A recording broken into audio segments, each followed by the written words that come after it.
Baik, sifat koligatif merupakan sifat fisik suatu larutan. Itu ditentukan dengan jumlah suatu zat, bukan dari jenis zat tersebut. Jadi, kalau misalnya di dalam suatu larutan, larutnya air, berisi zat larutnya ada NaCl, ada MgCl2, ada lagi KCl misalnya. Nah, ini berdasarkan berapa jumlah zat pelarut yang masuk di dalam pelarutnya menjadi suatu larutan. Di NaCl, MgCl2, KCl ini sendiri akan memberikan jumlah mol yang berbeda-beda. Misalnya dia menyumbang 1 mol, ini 2 mol, ini 3 mol. Ya, jadi tidak bergantung pada jenisnya. Mau dia ditambahkan glukosa lagi boleh. Jadi tidak tergantung di elektrolit ataupun non elektrolit ya, tapi ditentukan oleh jumlah suatu zat yang bergabung masuk ke dalam suatu larut. Jadi sifat fisik larutan ini bergantung hanya pada konsentrasi zat larut, tetapi bukan pada jenis zat terlarutnya ya, atau jumlah suatu zat terlarut, bukan jenis zat pelarut. Dan sifat fisik ini disebut sifat koligatif, yang mencakup ada 4 hal. Ada penurunan tekanan uap, penurunan titik beku, kenaikan titik didih, dan tekanan osmosis. Ya, karena sifat fisik larut ini memiliki sumber yang sama dan bergantung pada zat larut yang ada, atom, ion, dan molekul. Nah, kalau Anda lihat kenapa terjadi penurunan, kenapa tekanan uap, kenapa penurunan titik beku, kenapa terjadi kenaikan titik didih, karena jumlah zat larutnya bertambah di dalam suatu pelarut, sehingga tekanan uap larutan, kalau kita lihat tekanan uap itu beda ya dengan tekanan parsial ya. Kalau tekanan uap itu tekanan yang dibutuhkan untuk larutan itu bisa menguap, karena sejatinya zat-zat di dalam zat pelarut itu kan saat dia bercampur ada kondisi dia akan memiliki suatu energi untuk dia bisa melepas gitu ya, menguap. Ini kenapa kamu biarkan air tiba-tiba makin lama dia berkurang kan, misalnya setelah misalnya 2 jam kamu biarkan dia jadi berkurang volumenya, karena tekanan uapnya di sini ada kesetimbangan antara, di tekanan uap itu terjadi akibat adanya kesetimbangan fasa air dan fasa uap. Misalnya ada H2O liquid dengan H2O gas ya, karena penambahan zat larut yang sukar menguap ke dalam pelarut cair menyebabkan penurunan tekanan uap.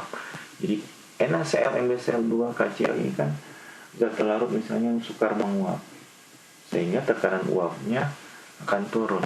Tekanan uap yang tinggi pasti titik didihnya rendah, artinya dia mudah menguap. Saya tambahkan zat larut lebih banyak jumlahnya, ya tekanan uapnya akan lebih rendah, makanya terjadi penurunan tekanan. Ya, larutan dengan zat larut yang sukar menguap selalu memiliki tekanan uap yang lebih rendah daripada tekanan uap larut murninya. Akibatnya kan pelarut ini punya tekanan uap juga, tekanan uap pelarut murni.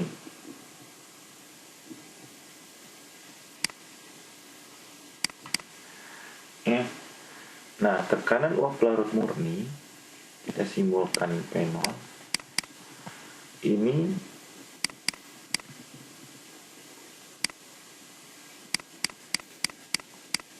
akan lebih besar daripada tekanan uap larutan. Logis ya. Jadi kalau ditambahkan zat larut, tekanan uapnya akan mengalami penurunan tekanan uap ya. Tekanan uap larutannya akan lebih rendah. Ya, larut murni dengan larutan. Ya, jadi kalau tekanan uap larutannya rendah, pasti titik didihnya besar. Dibutuh temperatur yang lebih tinggi lagi ya. Sukar manual. Nah, penurunan tekanan uap kita bisa dapatkan dari berapa jumlah fraksi mol terlarut. Makanya Anda harus mengerti ya, dengan konsentrasi, terus satuan konsentrasi ada fraksi mol, ada molar, ya, kemudian dikali dengan tekanan uap larut murni. Ya. Kenapa tekanan uap di atas larutan secara singkat kita sebut sebagai tekanan uap larutan? Karena ada molekul pelarut yang ada dalam fasa uap di atas larutan. Tekanan uap di atas larutan secara singkat disebut tekanan uap larutan, disebabkan hanya oleh molekul pelarut yang ada dalam fasa uap di atas larutan. Molekul atau partikel zat laut yang berada dalam fasa uap dapat diabaikan karena zat larutnya sukar menguap.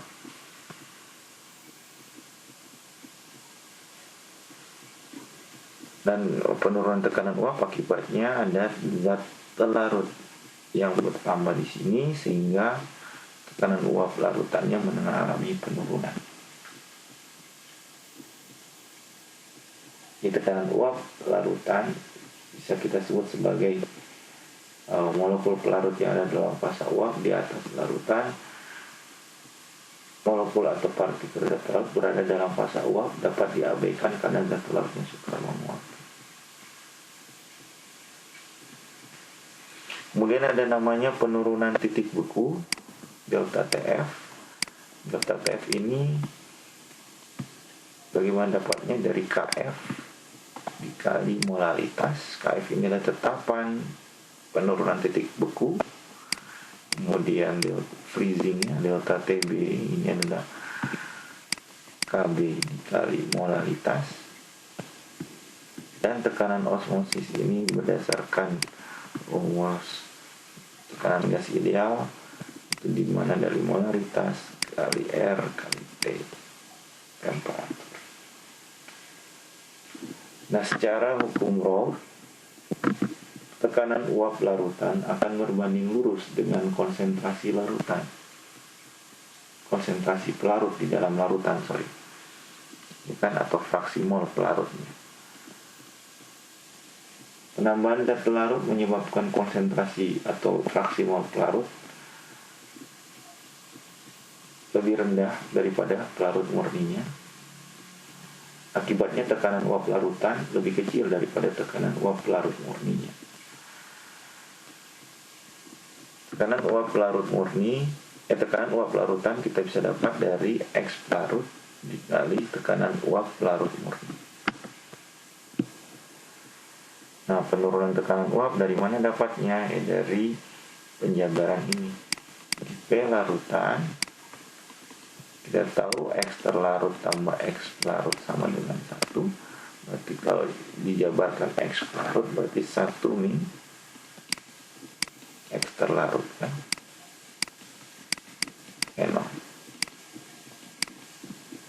Sehingga P larutan sama dengan P0 min X terlarut kali P0.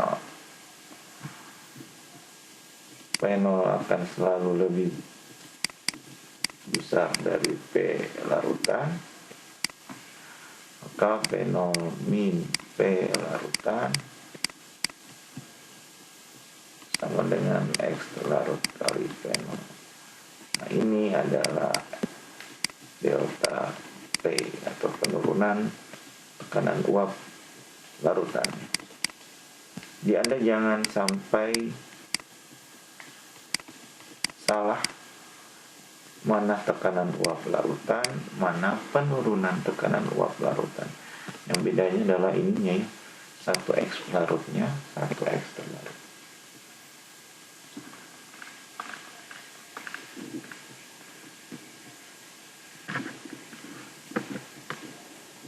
Jadi efek zat terlarut pada tekanan uap tadi ini saya sudah jelaskan singkat. Jadi kehadiran zat terlarut tidak menguap menyebabkan penurunan konsentrasi larut yang dapat menguap.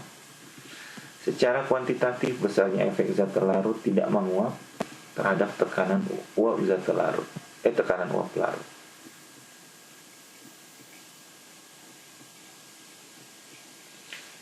Dari penataan hukum Raoult ini kita dapat delta P atau penurunan tekanan uap larutan sama dengan X terlarut kali tekanan uap pelarut murninya. Dan tekanan uap larutan selalu berbanding lurus dengan jumlah X pelarutnya.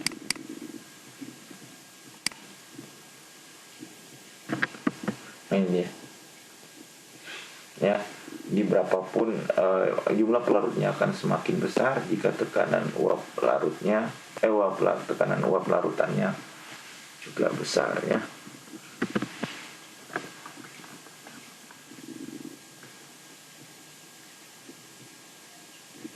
Di penambahan zat terlarut menyebabkan konsentrasi pelarut menjadi lebih rendah daripada konsentrasi pelarut murninya. Akibatnya tekanan uap larutan akan lebih kecil dari tekanan uap larut murninya. Nah, ketika tekanan uap larutan dengan konsentrasi larutan diberikan persamaan seperti ini tadi ya.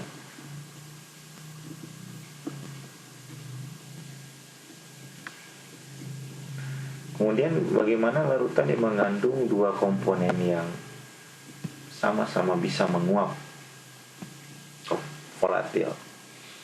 Nah, di sini Anda harus mencari tekanan uap masing-masing tiap komponen.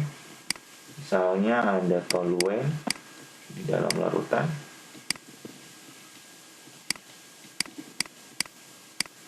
Ada benzen. Nah, kan kita tidak tahu mana pelarut, mana zat terlarut, ataupun di sini toluen sama benzen merupakan senyawa nonpolar, interaksinya sama-sama punya interaksi London ya. Dalam uap larutan terdapat molekul pelarut dan molekul zat terlarut yang sama-sama saling mudah menguap. Di tekanan uap larutannya diberikan oleh tekanan parsial pelarutnya. Di tekanan totalnya adalah tekanan A ditambah tekanan B, bukan tekanan uap, bukan tekanan parsial gas ya, tapi tekanan uapnya. Jadi sama. Jadi kalau tekanan parsial gas kan P total sama dengan PA tambah PB, tapi tekanan gas. Nah, kalau ini P total adalah tekanan uap larutan A dengan tekanan uap larutan B, yang dimana masing-masing fraksi molnya dikalikan dengan kalau tekanan parsial gas kan kita dapatnya begini kan, PA sama dengan XA kali P total ya, kalau di hukum Dalton. Benar nggak? Nah, kalau tekanan uap larutan masing-masing zat, nah itu dikalikan dengan tekanan uap larut murni, tekanan uap murninya, zat murninya ya, baru Anda dapat tekanan parsial larutan masing-masing. Ini kalau tekanan parsial gas. Jadi bedakan mana bentuknya gas, mana bentuknya larutan.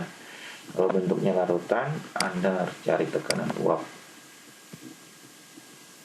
zat masing-masing, kalikan dengan fraksi molnya dengan tekanan uap larut murninya, tekanan uap murninya. Di sini Anda dapat P total seperti ini.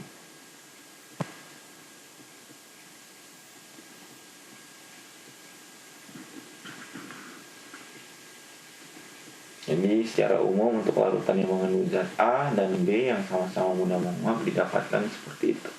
Karena uap masing-masing komponen dapat dihitung seperti ini.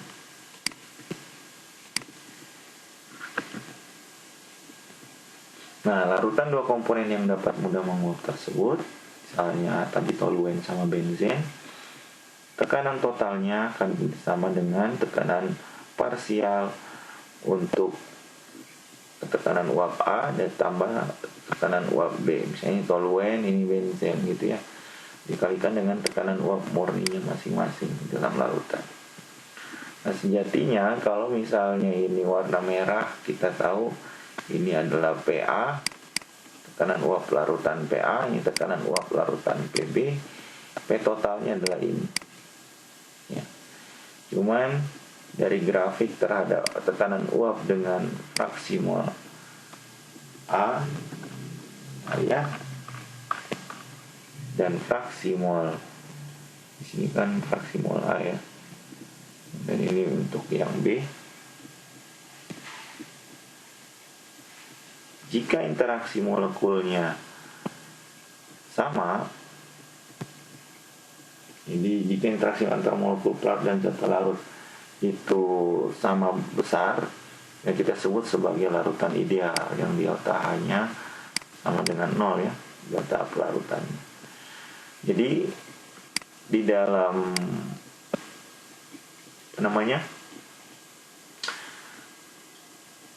larutan sendiri dapat terjadi 3 hal untuk dua komponen yang mudah menguap.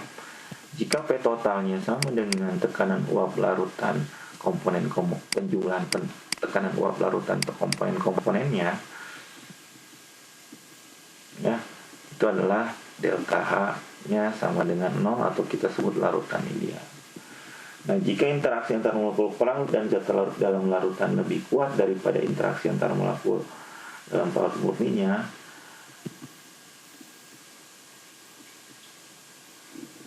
jika interaksi antar molekul pelarut dan zat larut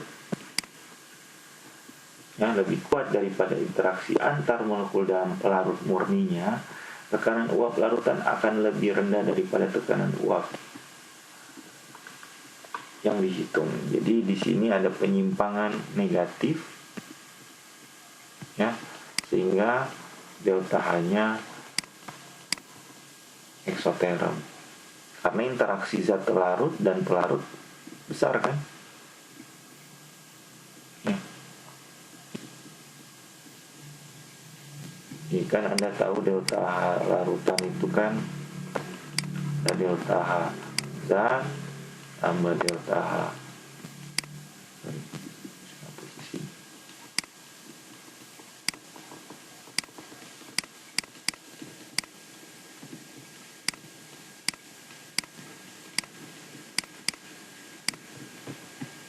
tambah delta H mix. Nah, ini kalau mixnya lebih besar kan daripada ini kan kita tahu ini exo ya, ini endo. Nah, kalau delta H mixnya lebih besar, berarti interaksi antara zat larut dan pelarut atau dua komponen tersebut besar ya, sehingga ada penyimpangan negatif. Jadi tekanan totalnya, tekanan A-nya secara eksperimen akan lebih rendah dari yang seharusnya. Ini B-nya juga, sehingga P totalnya juga di bawah. Ini namanya penyimpangan negatif larutan realnya. Jadi interaksi antar molekul dalam larutan lebih kuat menyebabkan molekul pelarut dan zat larut menjadi lebih sukar untuk bergerak dari fase cair menuju fase uap. Jadi dia sukar menguap, sehingga tekanan uapnya di sini rendah. Bagaimana meninggikan tekanan? Jadi kita harus meninggikan tekanan uapnya di sini dan mengalami delta H-nya negatif. Sebaliknya, terjadi penyimpangan positif jika interaksi antara molekul pelarut dan zat larut dalam larutan lebih lemah. Jadi lebih cenderung dia ingin menguap. Jadi tidak bercampur kan, daripada interaksi antar molekul dalam pelarut murninya. Jadi tekanan uap larutan terukur akan lebih tinggi daripada tekanan uap hasil perhitungan. Yang titik-titik ini adalah tekanan uap hasil perhitungan. Nah, yang penyimpangan positif ini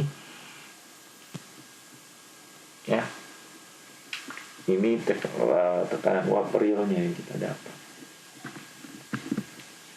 Jika ya garis merah itu reaksinya endoterm untuk menurunkan tekanan uap. Jadi kita butuh reaksinya akan reaksi endoterm untuk bisa menurunkan tekanan uapnya. Reaksinya di sini adalah eksoterm untuk bisa menaikkan tekanan uap. Biar lebih mudah menguap.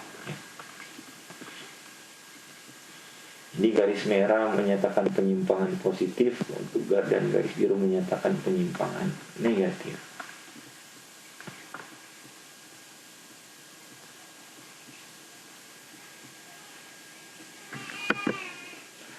Nah, di dalam memisahkan dua komponen yang saling mudah menguap, itu bisa digunakan dengan penggunaan distilasi. Distilasi sebenarnya fungsinya adalah pemurnian zat cair. Salah satu pemurnian zat cair berdasarkan perbedaan titik didih. Nah, titik didih tadi kan erat kaitannya dengan tekanan uap ya.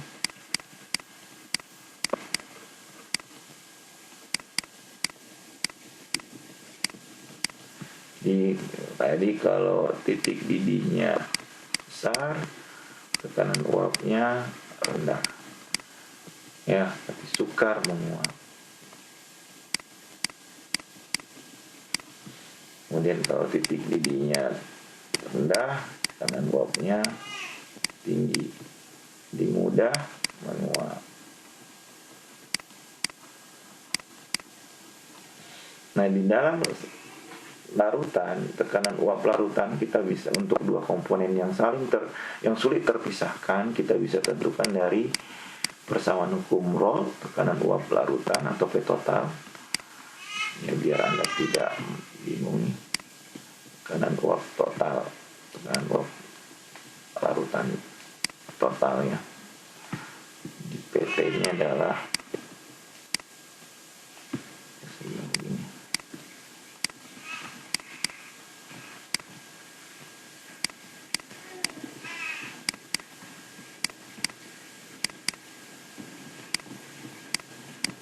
jika ada komponen A dan B bercampur ya, ada A dan B,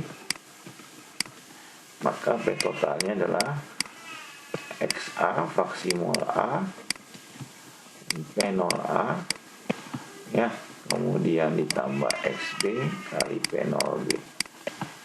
Nah, ini adalah tekanan uap larutan A pada fasa larutan, dan ini tekanan uap B pada fasa larutan. Dan fraksi mol ini fraksi mol kita sebut fraksi mol cair ya, pada fasa cair untuk fasa larutan. Nah, saat dia menguap, nah di sini ada terjadi tekanan parsial gas. Jadi kan A dan B-nya nguap, cuman kan beda ya, uap yang larutan di sini akan sama nggak dengan yang di sini, akan berbeda kan. Jadi di sini akan terjadi perhitungan untuk tekanan gasnya berdasarkan tekanan parsial Dalton ya. Di sini Anda bisa dapat XA pada fasa uap sama dengan PA per P total. XB pada fasa uap dapat dari PB per P total ya. Jadi pas dia diuapkan, dia akan terpisah dari fraksi mol yang pada fasa cair kan awalnya misalnya ini 0,5, ini 0,5. Mungkin pada fasa uap yang B 0,8, ini lagi 0,2. Jadi uap yang B lebih banyak daripada uap A. Seperti itu. Nah, di sini pengaruh tekanan parsial Dalton. Kalau yang ini tekanan parsial Dalton untuk gas, tekanan parsial untuk larutan ya. Jadi dia akan terpisah. Nah, saat dia terpisah kemudian dikondensasikan menjadi cairan. Nah, di sini akan ada fraksi mol A dan fraksi mol B. Biasanya dikasih aksen ya.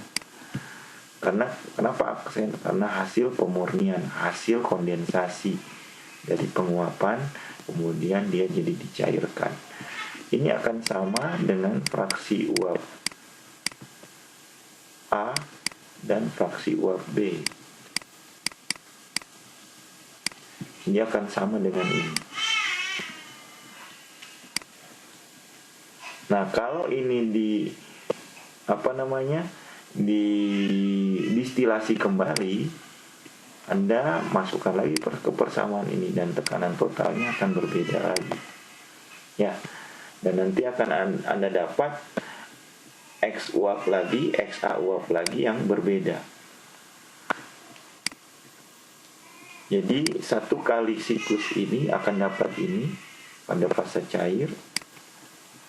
Nah, ini namanya satu kali pemurnian, distilasi sederhana. Kalau dia sudah terpisahkan semua, misalnya ini jadi tadi 0,9, ini 0,1, berarti kan sudah cukup terpisahkan antara A dan B ya. Jadi di sini akan dapat juga berarti 0,9 fraksi molnya 0,1. Perlu distilasi kembali nggak? Kalau menurut saya bisa saja. Jadi nanti 0,99 dan di sini bisa jadi 0,01 misalnya, bisa. Tapi kalau ini kita lihat jumlahnya juga akan B-nya akan sudah lebih banyak daripada, sudah bisa terpisahkan lah daripada yang A. Ya. Nah, kalau misalnya Anda uapkan kembali, nah ini akan ada X uap baru kan ya, dan XB uap baru. Jadi kalau ada uap baru dan B baru dalam fase uap, Anda dia pakai aksen ya. Kemudian saat dimurnikan kembali, Anda akan dapat XA double aksen kan, karena dua kali hasil kondensasi pada fase cair, dan XB pada fase cair. Nah, ini akan sama dengan XA uap dan XB uap yang hasil diuapkan lagi yang kedua kalinya. Jadi X uap pertama dari X aksen cairnya tadi ya, kemudian dimasukkan lagi, cari P totalnya, diuapkan lagi, dapat fraksi mol uap yang kedua dari X1 aksen, kemudian dikondensasi lagi, Anda dapat X2 aksen, XA2 aksen, XA2 gitu ya. Seperti itu. Nah, ini ada namanya distilasi bertingkat. Distilasi bertingkat itu biasanya ini corongnya atau labunya lebih panjang ya. Jadi jarak dia menguap itu akan lebih panjang dan akan mengalami distilasi, namanya distilasi bertingkat. Jadi ada rentang di mana sampai sini. Jadi kondensornya mungkin di sini. Jadi kondensornya di sini. Ini kondensornya di sini.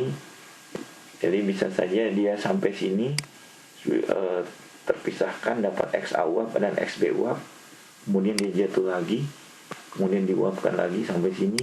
Jadi uapnya akan terakumulasi. Jadi misalnya awalnya ke sini terus dia jatuh, kemudian naik lagi, turun lagi, naik lagi, turun lagi, sampai dia mencapai sini baru dia kondensasi. Jadi bisa saja ada 3 siklus pemisahan, pemurnian ya. Kemudian pemisahan kedua komponen tersebut baru dia dikondensasikan. Kalau distilasi sederhana ya dia menguap kemudian dikondensasikan. Kalau distilasi bertingkat ada jaraknya, jadi nanti ya lebih panjang. Jadi ada bisa berkali-kali. Jadi dia menguap kemudian turun lagi, menguap, kemudian penguap baru sampai di sini baru dicairkan. Itu namanya distilasi vertikatif. Jadi untuk pemurnian zat cair. Oke, contoh soal tekanan uap larutan glukosa adalah 17,01 mm3 pada 20 derajat Celcius, sedangkan tekanan uap murninya adalah sekian. Hitung molalitas larutan. Nah, di sini Anda bisa cari ada tekanan uap larutan. Anda dapat dari XP kali P0 kan. P0-nya ada, P uap larutannya ada, Anda dapat XP. Anda dapat XP-nya berapa? Ya. Nah, molalitas kita tahu adalah mol zat dalam 1 kg pelarut. Nah, kilogram pelarut ini kita sudah tahu kan pelarutnya. Kita sudah tahu ini adalah jumlah pelarut untuk 1 molal kan. Nah, di sini kita sudah tahu jumlah massa dari pelarut kan, yaitu 1000 gram air. Tapi kalau kita bisa simpulkan, ini 1000 gram per 18 gram per mol. Nah, ya. Nah, sekarang tinggal cari mol zatnya berapa. Dari sini, dari 1000 bagi 18 tambah NT kan yang dicari. X pelarutnya Anda dapat dari sini, dapat NT, Anda bisa cari molar. NT nya adalah mol zat kan, pelarut. Hasilnya 0,78 mol. Kemudian ada misalnya toluen dalam benzen 40% volume per volume membentuk 1 liter. 40% dari 1 liter berarti 400 mili kan. Ya, berarti toluennya 400 mili dan benzennya 600 mili. 60%. Massa larutan dalam massa larutan dalam satu satuan gram adalah, ya tinggal bandingkan. Ini massa larutan sekian dalam 1 mililiter larutan. Untuk 1 liter atau 1000 mili berapa? Gitu ya. Jadi Anda bisa dapat berapa massa larutannya. Jadi 1 mililiter larutan, ini massa jenis itu seperti itu. Pengertiannya seperti itu ya. Gram larutan. Jadi kalau 1000 mili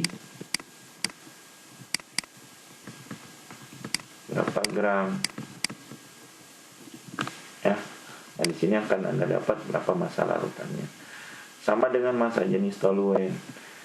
Massa jenis toluen segini.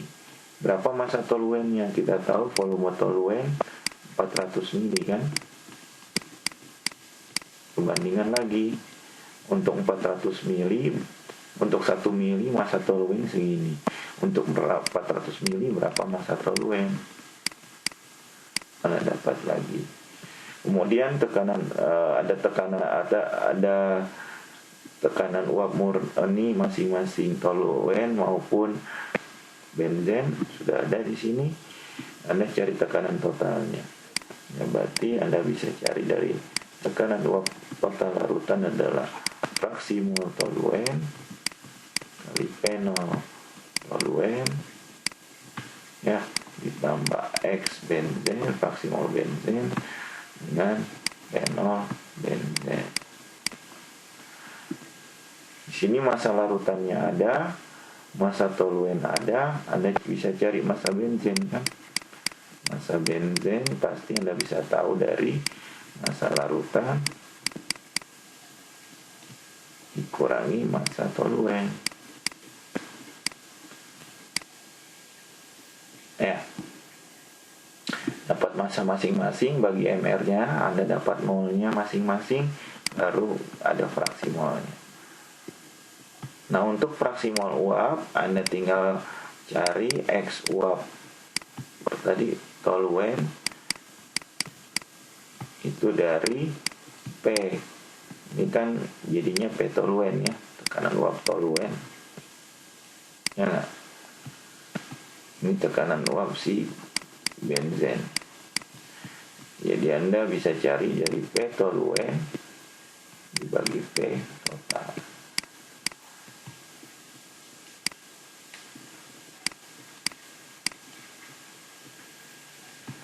Ya, kemudian fraksi mol benzen ya. Ya sama sih, jadi kalau toluen atau benzen sama aja seperti ini Anda cari ya. X uap benzen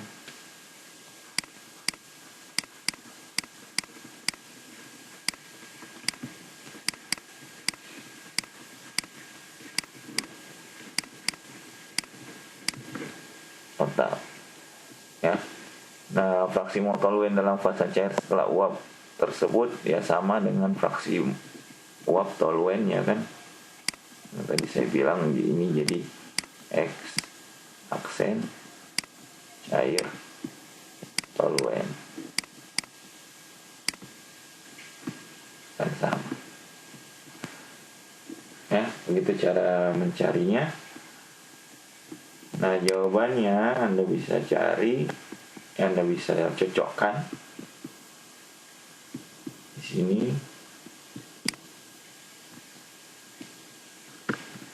Jadi ya, untuk jawaban semuanya.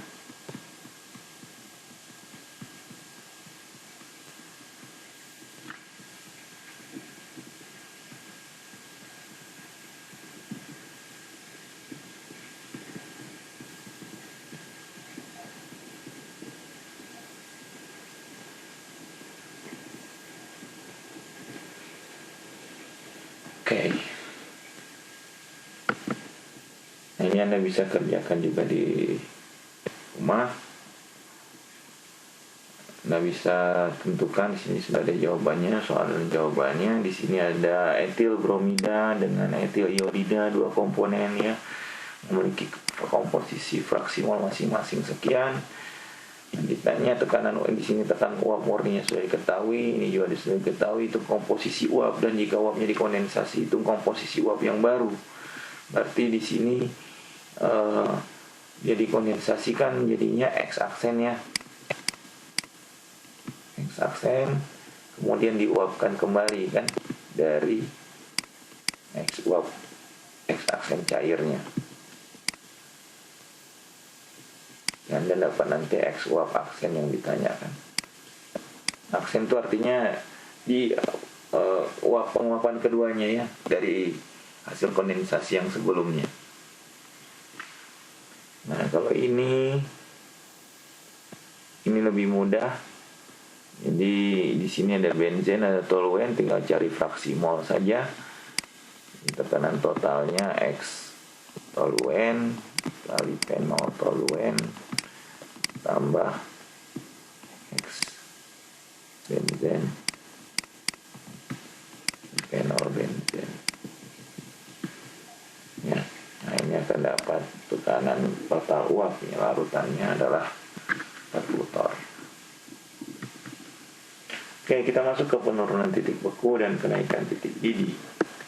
Dalam penurunan titik beku dan kenaikan titik didih ini berdasarkan fasa diagram fasa pelarutnya sendiri ya. Diagram fasa ini kita lihat garis biru menunjukkan diagram fasa pelarut. Di sini diagram fasa air ya. Diagram fasa air, di sini padat, cair, gas. Nah, di sini yang biru ini adalah diagram fasa pelarutnya.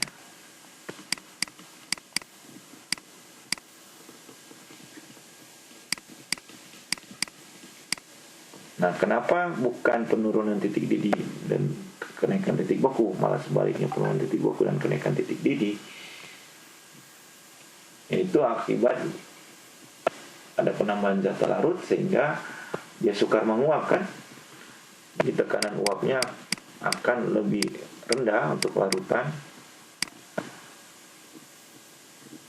ya, kalau dia ditambahkan zat larut kan tadi ya, sehingga mengalami penurunan tekanan. Nah, saat penurunan tekanan uap larutan tersebut, garis kesetimbangan cair uap bergeser ke bawah dan garis kesetimbangan padat cair bergeser ke kiri. Jadi ke bawah, ini ke kiri. Ya. Nah, ketika larutan tersebut membeku, terbentuk padatan murni es yang persis sama seperti es yang terbentuk dari pembekuan air murni. Tidak ada zat terlarut dalam kristal air, akibatnya air murni dan larutan memiliki garis kesetimbangan padat uap yang sama.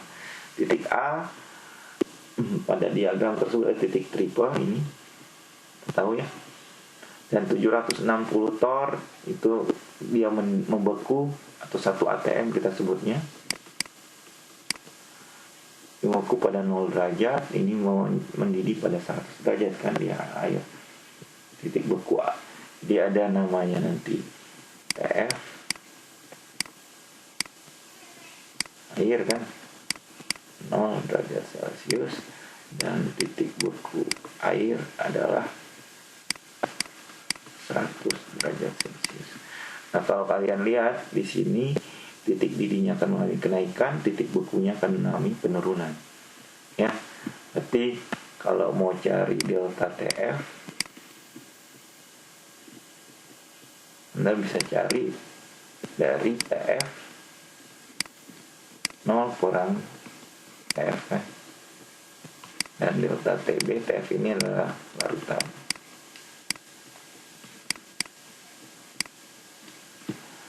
Delta TB berarti larut murninya ditambah TB. Itu kan mengalami kenaikan ya. Nah, zat terlarut akan mencapai titik beku dan titik didih dalam larutan. Faktanya titik beku dalam larutan akan selalu di bawah daripada titik beku pelarut murninya, dan titik didih dalam larutan selalu lebih tinggi daripada titik didih pelarut murni. Ya. Seperti itu. Dan cara menentukan titik didih dan titik beku itu seperti ini. Dan Anda harus cari tetapan penurunan titik beku dan tetapan kenaikan titik didih suatu larutan. Kalau tadi diagram fasanya adalah diagram fasa air, berarti pelarutnya air, ya kan? Nah, kalau diagram fasanya pelarut organik, itu akan beda lagi KB KF-nya. Nah, KB untuk air sendiri itu 0,52. Catat ya, ini biasanya tidak dikasih tahu, Anda cari sendiri karena air kan sudah umum sebagai pelarut ya. KF untuk air 1,86 derajat Celcius per meter.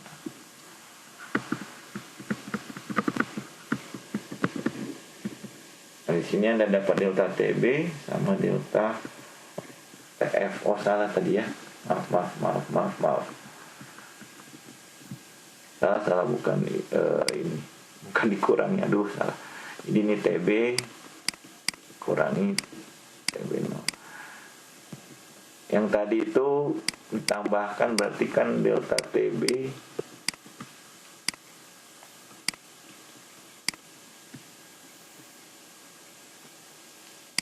ya kan, tambah TB0. Nah, ini baru. Jadi kalau cari titik didih larutannya ya delta TB tambah TB0 ya. Oke.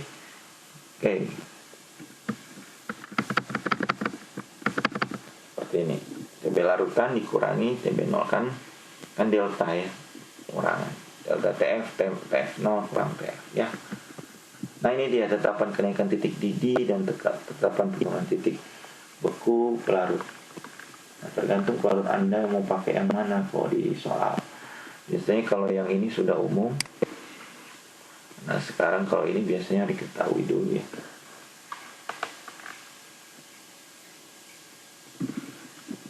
Nah, contoh sederhana misalnya berapa delta TB, contoh berapa TF jika ada 15 gram urea dalam 200 gram air. MR urea 60. Ya berarti Anda cari molalnya dulu kan. Turun nanti masuk ke persamaan air. Ya. TF sama dengan KF kali M. Berarti KF tadi 1,86 derajat Celcius per molar kali dengan 15 gram per 60 gram per mol bagi dengan 0,2 kilo kan.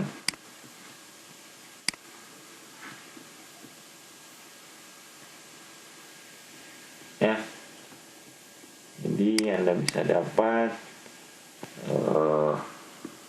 delta TF-nya 2,33 derajat Celcius. Berarti TF-nya adalah 0 dikurangi 2,33 derajat Celcius, ya minus.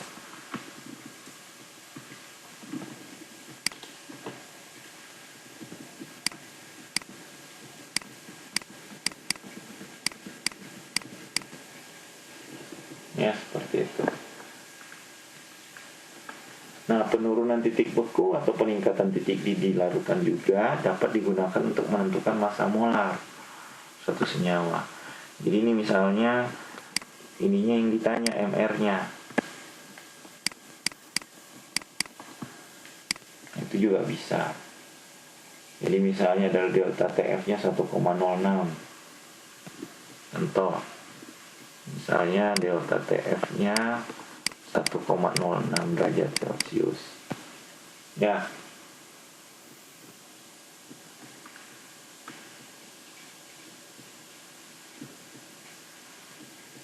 Kemudian larutannya 5,65 gram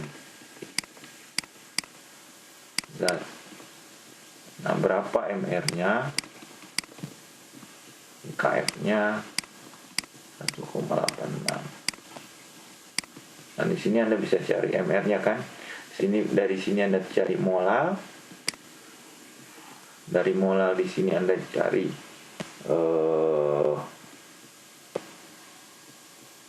MR. Nah, dari MR ini biasanya masuk ke kalau dikembangkan ya, bisa cari rumus molekul suatu senyawa. Kita tahu rumus molekul kan itu berapa kalinya dari MR. Berapa kalinya rumus empiris, berapa kalinya dari rumus empiris. Jadi dari MR, ini MR kita dapat, rumus molekul kan kita harus cari, harus tahu rumus empirisnya dulu ya. Nanti berapa kalinya MR itu adalah rumus molekulnya. Bisa juga ya dicari dari MR itu kan dapat MR itu adalah persen komposisi.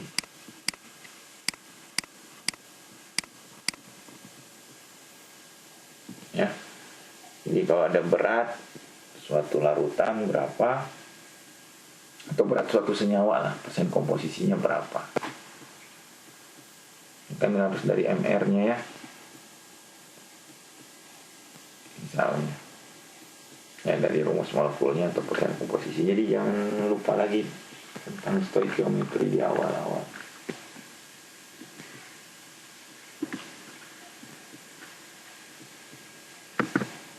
Oke. Kemudian kita masuk ke tekanan osmosis.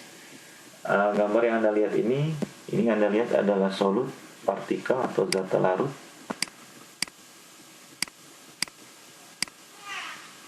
Ya, dia melewati membran semi permeabel. Dua larutan dengan konsentrasi berbeda, ini sama ini, dipisahkan oleh membran semi permeabel yang hanya dapat dilalui oleh molekul air. Molekul air dapat bergerak dari kiri ke kanan dan sebaliknya melalui membran, tetapi dengan kecepatan yang berbeda. Jadi yang bisa ke kanan kiri ini kan molekul air dapat bisa bergerak dari kiri ke kanan dan sebaliknya melalui membran, tetapi dengan kecepatan yang berbeda. Pergerakan molekul air menuju larutan yang lebih pekat di sini, ini lebih pekat. Ngencer. Ya lihat aja jumlah zat larutnya kan lebih banyak ya. Pergerakan molekul air menuju larutan yang lebih pekat kiri berlangsung lebih cepat daripada arah sebaliknya. Jadi lebih cenderung ke sini kan. Makanya larutan ini akan lebih banyak untuk zat larutnya, jumlahnya akan lebih banyak di sini. Nah, akibatnya secara neto terjadi aliran molekul air dari larutan yang lebih encer menuju ke lebih pekat. Nah, itu namanya disebut osmosis. Jadi encer ke lebih pekat. Proses osmosis akan terus berlangsung sampai kedua larutan memiliki konsentrasi yang sama. Nah, kalau ada namanya reverse osmosis berarti ya dia diberikan tekanan lagi untuk balik lagi ke encer kan. Jadi osmosis itu adalah dari konsentrasi rendah ke tinggi kan, ini jadi pergerakannya ya. Volume larutan dalam jadi saat di sini pergerakannya akan banyaknya akan ke kiri. Kalau reverse osmosis dia akan ke kanan. Itu yang terjadi kalau di pemisahan air di dalam zat larut air laut ya. Ikan air laut itu komponen zat larutnya banyak kan, pekat ya. Nah, saat diberi tekanan ke encer berarti kan airnya akan lebih banyak. Jadi itu disebut reverse osmosis untuk pemurnian air dari air laut ya. Kita bisa menggunakan reverse osmosis seperti itu. Tekniknya seperti itu. Nah, kalau Anda lihat gambar di bawah, di sini terdapat larutan B dalam tabung dan air murni dalam wadah. Jadi ini airnya, ini larutan.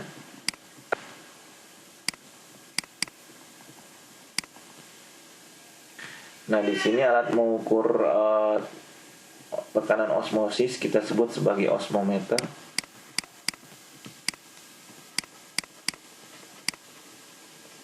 Alatnya cenderung seperti ini, ya. Di sini ada air, sini ada larutan.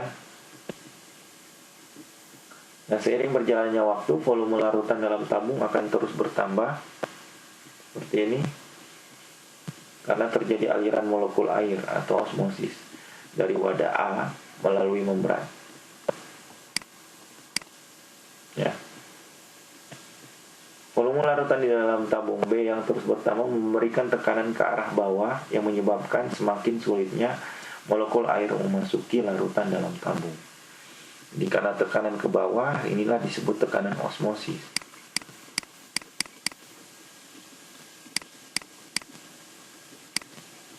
Ya.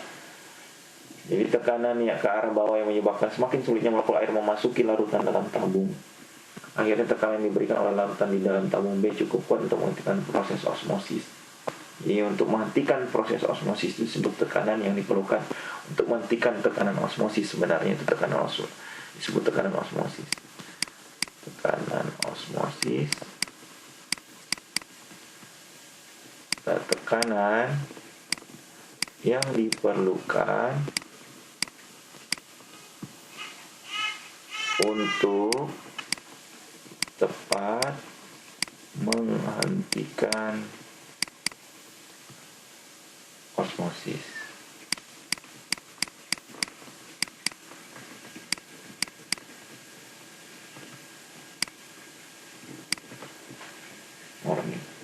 Nah, di sini akan ada ketinggiannya berapa.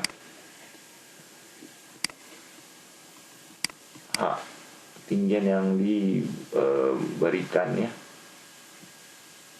dari yang sebelum diberi tekanan. Nah, salah satu contoh adanya tekanan osmosis itu ya, bagaimana pohon bisa menyerap air dari akar. Di air ini masuk sebagai ada membran semi permeabel dan ada dari kapilaritas kan, ya. Nah, masuk kemudian dia naik ke atas, diserap oleh pohon. Nah, di sini kan ada ketinggian. Nah, tekanan ya, tapi kan mau ke arah mana kan? Pasti ada tekanan tertentu yang membuat dia hanya sampai ya mungkin sampai sini gitu ya diserap. Nah, ketinggian itu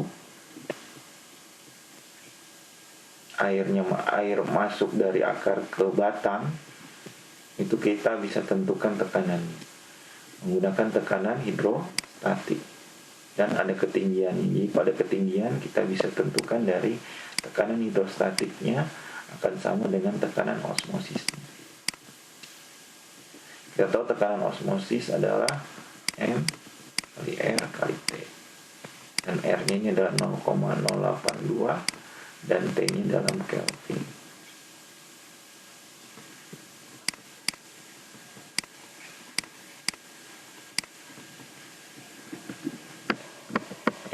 Ini mirip dengan persamaan gas ideal, ini MRT. Jadi sebenarnya dari PV NRT kemudian jadi N per V nya jadi molar, dan R-nya ingat pakai liter atm ya, karena di sini nentuin tekanan. Pokoknya kalau nentuin tekanan berarti R-nya 0,082 ya. Kalau joule berarti nentuin energi di situ. Berarti pakai 8,314 bukan pakai 0,082 ya. Nah, contoh aplikasi tekanan osmosis, bagaimana kalau menentukan massa molar? Selalu massa molar ini tentukannya, karena bisa masuk ke rumus molekul, penentuan rumus molekul. Karena kebanyakan aplikasinya ke polimer ya, tekanan osmosis itu. Rumus molekul, dan protein ini kan makromolekul ya, bisa juga ke komposisi. Nah, di sini cari molaritasnya, T-nya 298, 0,082, ini dirubah dulu ke atm. Nah, biasanya tekanan osmosis itu main-main konversi tekanan, mau torr, mau milimeter Hg, ada kadang juga Pascal ya.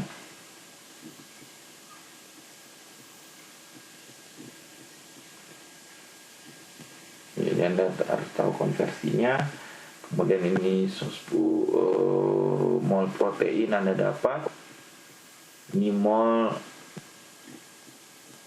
per 1 liternya kan, molaritas. Untuk molnya untuk 10 mili berapa molnya ya. Sama lagi dari pengertian konsentrasi itu, molaritas itu mol zat per 1 liter larutan kan. Jadi kalau volumenya 10 mili beda ya. Berarti itu kemudian dapat massa molarnya. Massa molarnya pasti besar karena polimer ya. Tapi kalau dari Anda dapat MR yang besar, cenderung delta TF-nya atau delta TB-nya kecil sekali. Kenapa? Ya tidak terjadi penurunan titik beku maupun kenaikan titik didih. Karena kan kita tahu delta TF, delta TB kan ditentukan oleh molalitas ya. Dan pembaginya adalah jumlah pelarutnya. Nah, di sini zat larutnya saja dibagi dengan MR-nya sangat besar, akan sangat kecil sekali. Ini tidak mempengaruhi penurunan titik beku, kenaikan titik didih. Gitu. Bahkan mungkin juga penurunan tekanan uap ini juga akan sangat kecil ya, karena MR-nya sangat besar ya, jumlah zat larutnya kecil. Seperti itu.